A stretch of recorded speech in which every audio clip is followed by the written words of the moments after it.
Bonjour, je suis Antoine et je suis libraire BD à la librairie Le Divan. Aujourd'hui, je vais vous parler de la nouvelle BD de Bret Evans, Le Roi Méduse. Pour la première fois, c'est un diptyque et non pas un one-shot que nous présente l'auteur.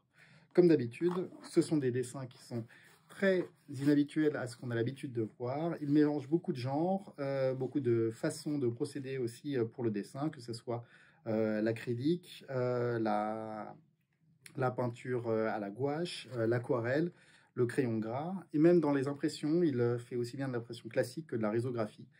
C'est encore une nouvelle manière pour lui de trouver quelque chose de novateur à faire à travers l'image.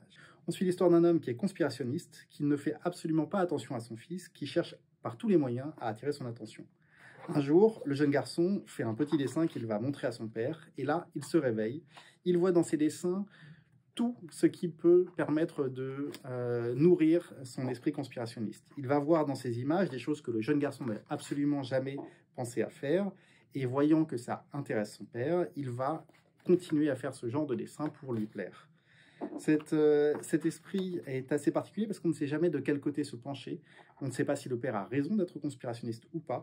Quoi qu'il en soit, comme le fils, on va suivre son père et essayer de voir un peu ce monde qui est très obscur puisque rien de cet extérieur ne nous est présenté.